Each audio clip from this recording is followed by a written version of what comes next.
Good morning and welcome to the first Amati Insights call of 2026. Just before we begin, we'll have the usual disclaimer slide. None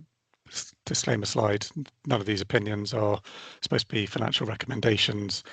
We're just looking to discuss a topic which we believe is of wide interest to investors generally. So we thought it would be appropriate to begin the year by talking about Greenland. Clearly, this has become part of the headlines in the last few days, few weeks. It's on the top of everyone's minds at the moment. And one of the questions we have to try and ask ourselves is, what is going on in Greenland? What is the US objectives in Greenland? What is Greenland itself? What's there? What is it they want from this country, which until very recently was so much covered in ice that economic activity there was almost impossible. But obviously some of the ice is retreating, and this is making Greenland rise up the agenda of mining interests around the world. And that's why I'm very pleased to be joined by my colleague, Mark Smith, one of the managers of the Amati Strategic Metals Fund.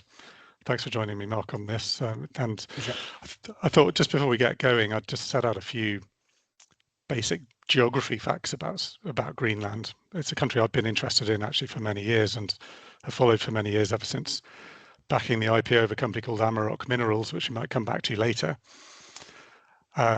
Greenland is 22% the size of the US. If the Greenland overall land mass, it's bigger than France, Spain, Germany, and the UK combined. So even though it's not as big as it looks on the maps, it's still a pretty vast territory. Has a population of only 57,000 people, an astonishingly small population for such a big country, and 90% of the population are Inuit. It's the world's largest island at 2.1 million square kilometers. And if the Greenland ice sheet melts, and obviously most of Greenland is covered by ice, and that ice goes up to 3 kilometers thick at the thickest part. So it's just a massive ice sheet. It's the world's second biggest ice sheet.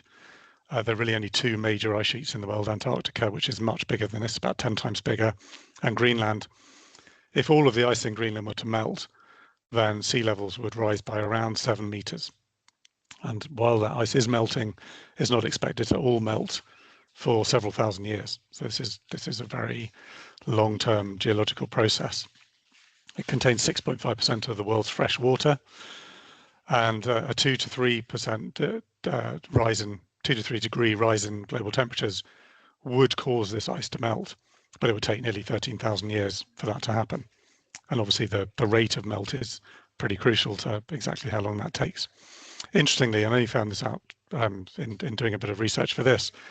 If all the ice in Greenland were to melt, there would be the world's second largest inland lake in the country, and you can see that on this slide here. I think it's known by some people as Green Lake. It's the whole sort of central corridor of down the middle of north to south, middle of Greenland is an inland sea.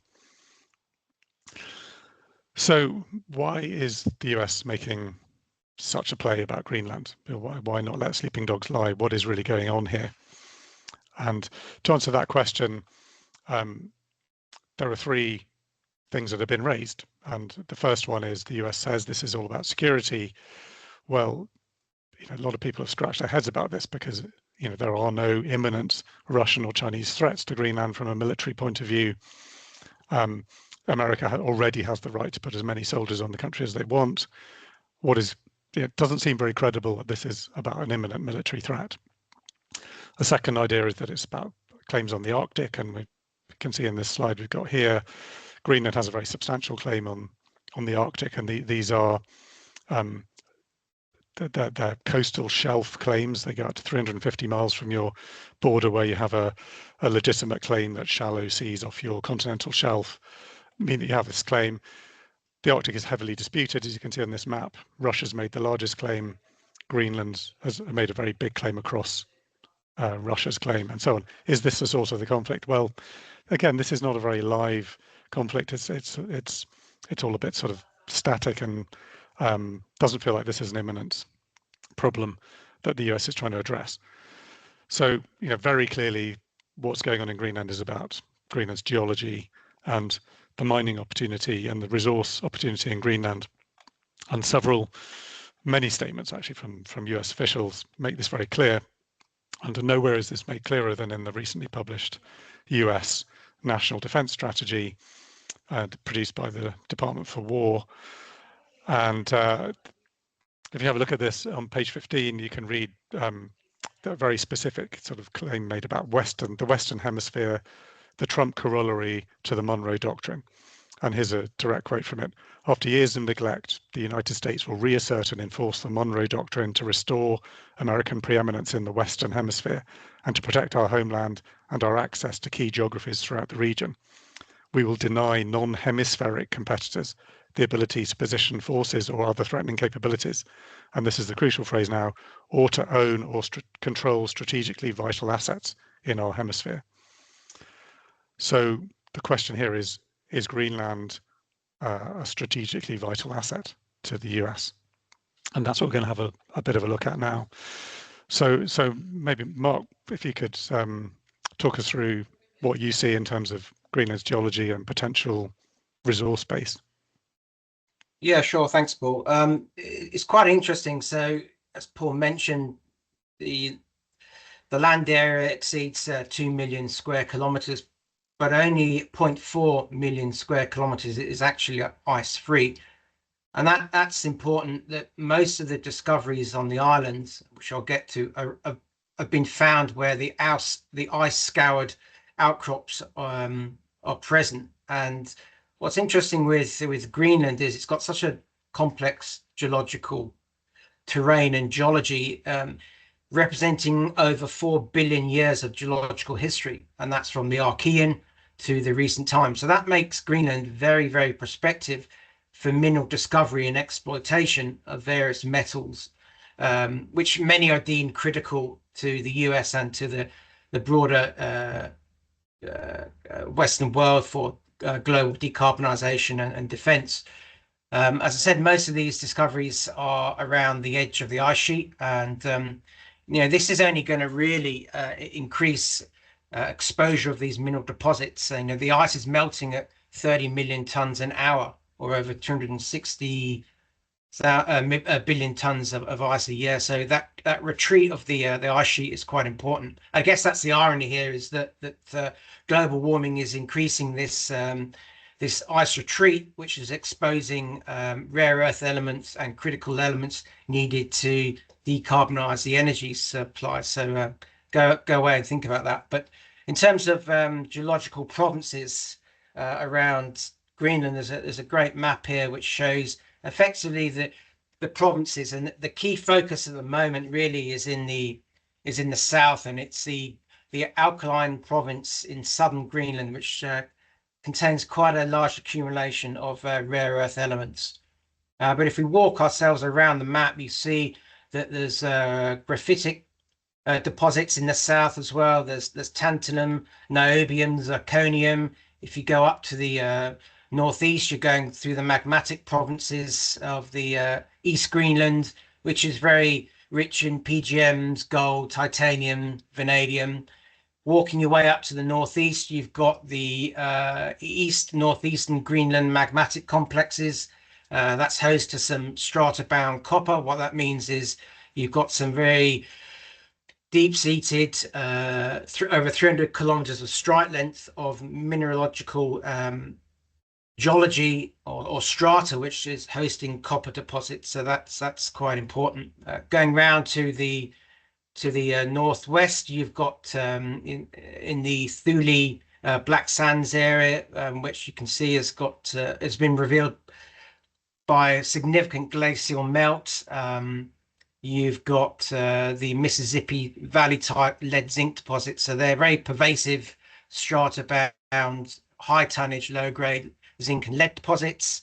Going down to the west of Greenland, again, very diverse geology. You've got the conduit type, which is effectively intrusive laden nickel, copper, cobalt, PGM magmatic deposits.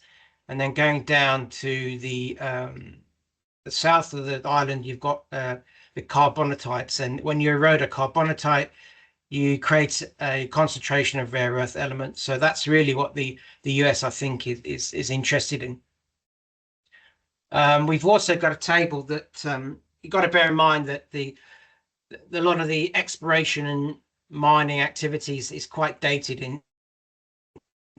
because of the remote location, the environment, I guess shifting sands in terms of the fiscal and mineralogical frameworks. So a lot of companies are a little reticent to come into this area. But to date, there's about 33 known mineral resources, and we've got a table showing effectively some of the contained resources. They're not mineral resource equivalent compliant, but they're historic estimates. But we've got antimony, barite, beryllium, chromium, copper, feldspar, fluorite, graphite, lithium, moly, niobium, phosphorus, PGMs, rare earths, silicon, tantalum, titanium, tungsten, vanadium, and phosphorus, to name a few of the deposits. All of these metals are critical for defense requirements, which we'll talk on later. So if I was being devil's advocate here, effectively guided by a statement that came out from NATO saying that the availability and security of supply of critical elements, which I've just mentioned, are vital to maintaining NATO's technical edge and operational readiness. Disruptions in their supply could actually impact production of essential defense equipment. There lies the detail. The devil is in that detail, where NATO have released a list of 12 critical raw materials, and a lot of those are hosted in Greenland. So I think there is really the drive from the US to go on the attack, so to speak, to secure minerals for their strategic interests.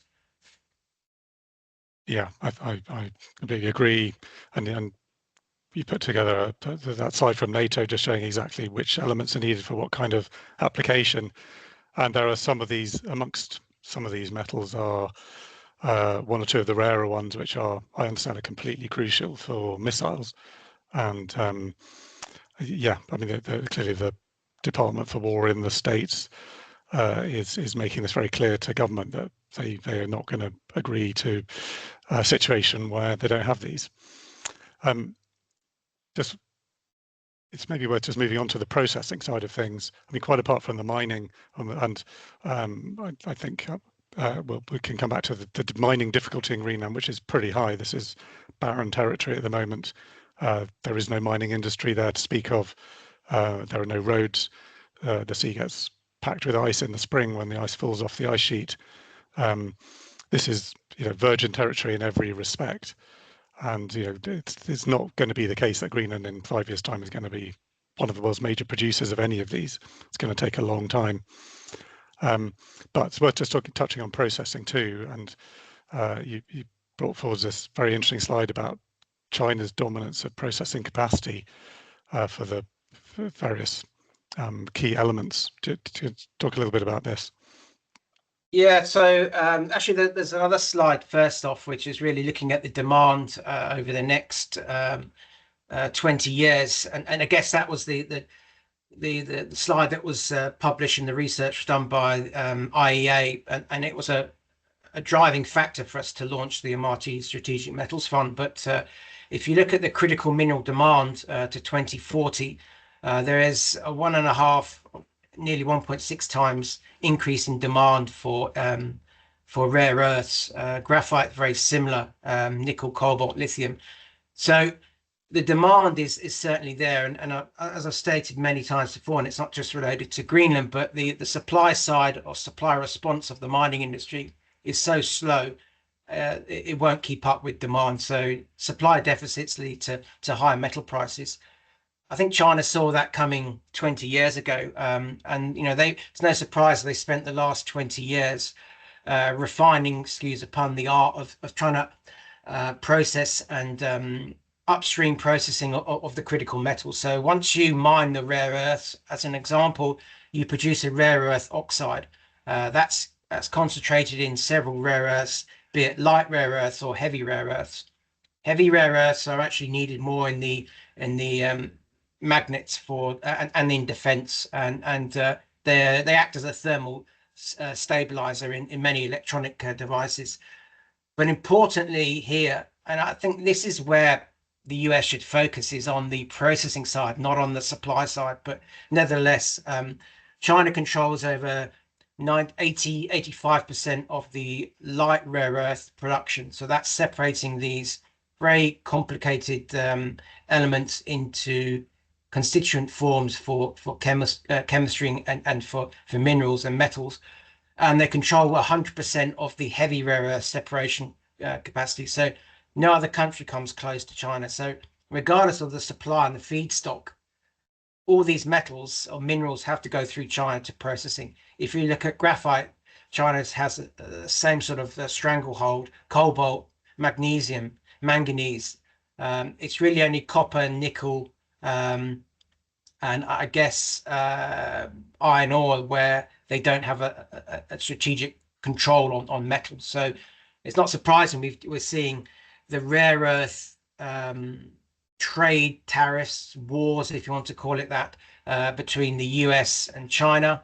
And then more recently, we've had China putting export quotas on the rare earth exports to Japan. And obviously, Japan produce products which send to the US. So you can see why there's a scramble for rare earths and critical elements, critical minerals in the Western world. But I think the focus should really be on the processing side of things. So maybe that's where the Trump administration should actually focus.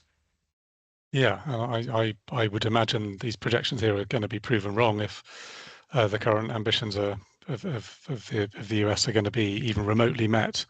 And the one industry I've looked at a bit in terms of nuclear, they're certainly investing very heavily and planning to invest heavily in their own processing capacity, having been sort of caught woefully short of it.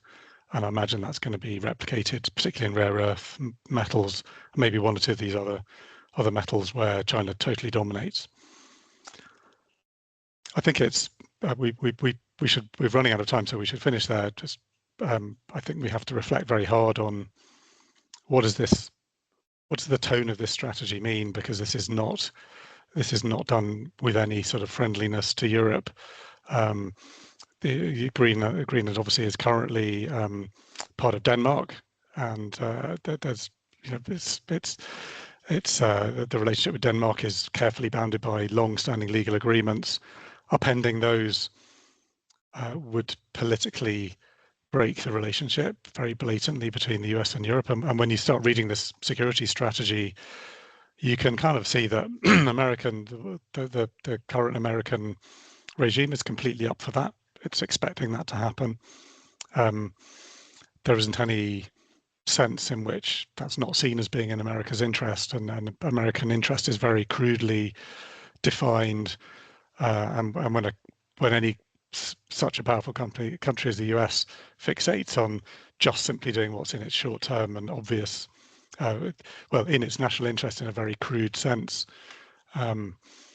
this is a refashioning really of the geopolitical situation as we've known it over the last 70 years. It's very much taking us into a world which I think we should really view as being a pre-war world, and that's the real parallel with the 1930s. Is these are very warlike moves that are being made, and it feels like there's really not very much that America's friends can do about it. So there's a lot to ponder here. I want to suggest this is part one of a longer conversation, and I'm planning to have a call later on today to produce a part two with the chief executive of Amarok Minerals, one of the only really active mining companies in Greenland, who's been doing all kinds of interesting things there. And I hope you'll come back and join us for part two later on. And in the meantime, thanks very much, and thanks, Mark, for joining me on this. Thank you.